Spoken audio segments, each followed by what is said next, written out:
Hello and welcome to some more Star Citizen. Today I wanted to talk about Star Citizen's evolving law system and some information I've heard rumoured about prisons and jails coming to the game. CIG are apparently working on prisons currently and gameplay for them, which could mean they are planned to be in game for 3.8 or 3.9 with further expansions to the law system as well.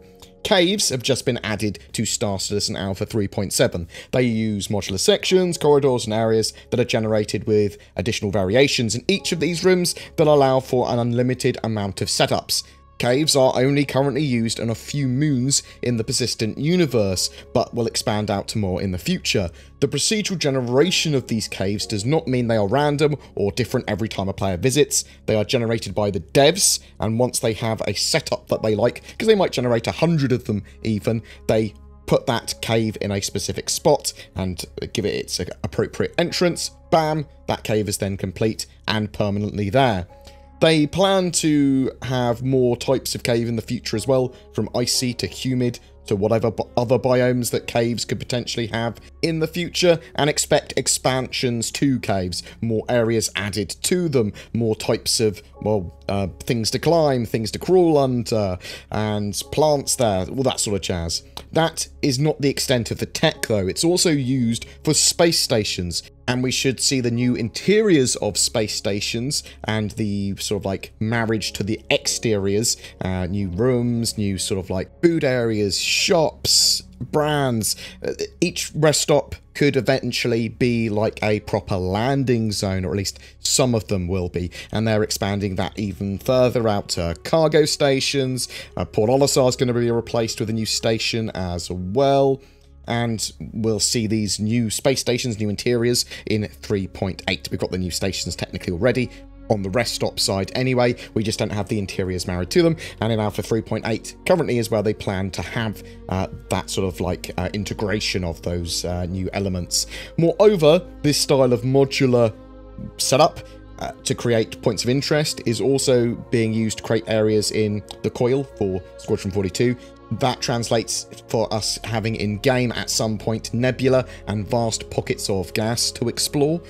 Star Citizen devs are combining cave tech with some additional assets to create prisons and prison gameplay for the persistent universe. More specifically, what has been said, delivering caves and FPS mining in 3.7 allows us to move on to another feature. Prisons will create prison environments by mixing and matching procedurally developed caves with bespoke entrances and hubs attached to deliver prison gameplay loops. So this seems like a slightly odd thing that they'd have prisons directly tied in and built into caves. It's certainly possible, don't get me wrong. I mean, it's a game in the far future. There's lots of ways they could have a combination of external buildings and internal facilities that also have a cave network in. Maybe this is a choice of a particular type of prison that's been built into an excavated old mine or quarry. In fact, we are likely to see variation in prisons from one area to another, so it could just be the first prison we're going to see is being integrated into caves. However, I think there is another explanation here as well. Asteroid prisons and asteroid points of interest. So previously, CIG have looked and built some asteroid hangars. Levski is effectively built into a larger asteroid. Grimhex again is basically a big asteroid with some internal and external structures. Caves make sense to be able to be integrated with asteroids to make a whole new point of interest. Prisons, pirate bases, mining facilities, trading posts, little outposts for settlers, asteroid hangars, and other points of interest besides, I suppose.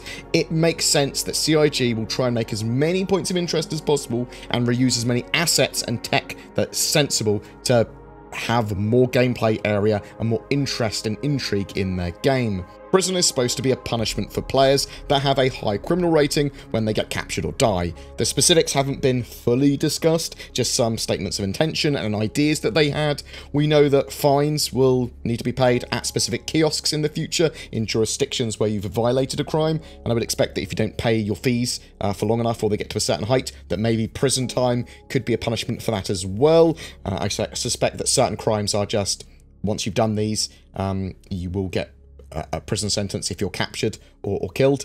I would expect to see one prison per lawful or UEE system, but none in the more Wild West and lawless star systems in-game in the future. Maybe Banu systems don't have prisons at all, they just have like slaver areas and like forced work mines and things. We know there's going to be prison gameplay at some point. I'd expect prisons as points of interest and locations to require goods, so there'll probably be players going there to supply and trade with prisons. For prisoners, there should be things to do as well. Ways to pay off your sentence, potentially make contacts, do missions, and even break out. It's not just going to be, oh, now I've got to spend 7 hours sitting in a cell.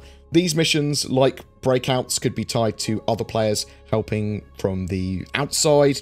You might have to get an NPC out or hunt down an escapee. There's lots and lots of gameplay they could potentially have with this. There could even be prison riots to put down. I think that there's some things that could definitely hold back prison gameplay, especially, not necessarily the prison locations, but prison gameplay in general. NPCs and AI are likely necessary for prisons and prison-centric punishment. CIG have been working on social and combat AI and NPCs for a while, and that should start to see dividends in the near future. It's also possible that locations like prisons could just be added to the game as points of interest. They don't need all of the gameplay there when they're first implemented.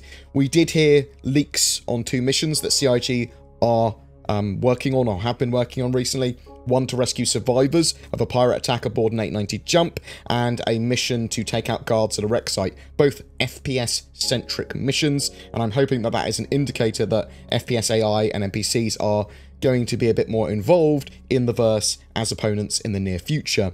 What I feel is needed for prisons is more gameplay for criminals, pirates, and bounty hunters. We need all of that, really, to make prisons viable and sensible to be added to the game. The RSI Mantis goes a step towards that, but we need to be able to sell stolen ships, unload all the cargo from a boarded ship onto another, attack NPC cargo haulers and convoys, gear up the risk to reward that makes being a criminal a choice, and then that have viable gameplay tied to it, but big risks that also help prevent griefing, and obviously a law system that supports that too. This added gameplay should help promote escorts, larger battles, hotspots, bounty hunting, and more. I think the prison system, outlaws, criminality, all of that together really can bring a lot of extra gameplay to the verse for whether or not you're a PvE player, PvP player, lawful player, lawless player. One of the other reasons they are going to need to expand out the law system and have things like prisons and better risk and reward and more gameplay for both sides is because they look like they are building more star systems now in the game. Pyro system looks like it's going to be shown at CitizenCon. That's going to be pretty lawless. There's going to be a lot of pirates and outlaws there.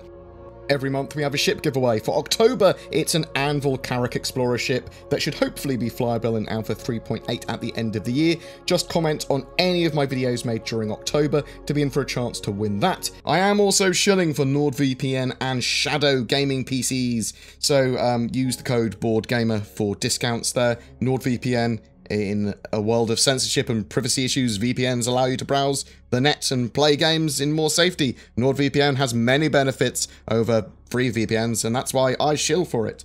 Some of you also might be interested in Shadow cloud gaming stuff.